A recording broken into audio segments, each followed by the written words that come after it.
Have you ever wondered how prospectors search for gold in nature? Gold is usually not found randomly.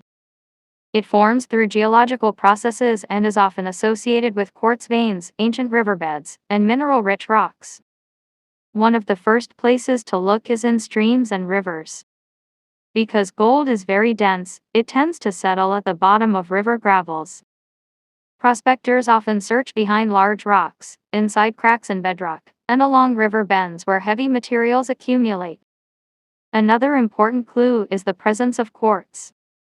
Many gold deposits around the world are associated with white quartz veins that form deep underground.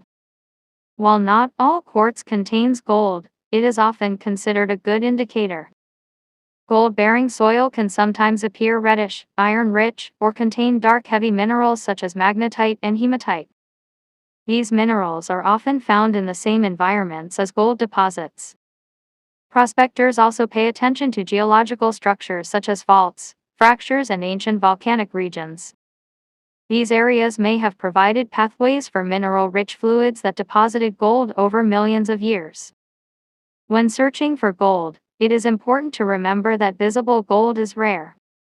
Many deposits contain tiny particles that require proper sampling and testing to detect.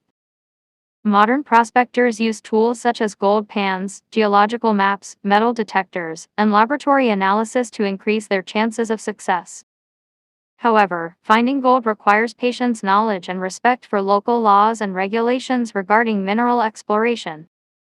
The best approach is to learn about the geology of your area, study historical mining regions, and carefully examine rivers, quartz veins, and mineral-rich rocks.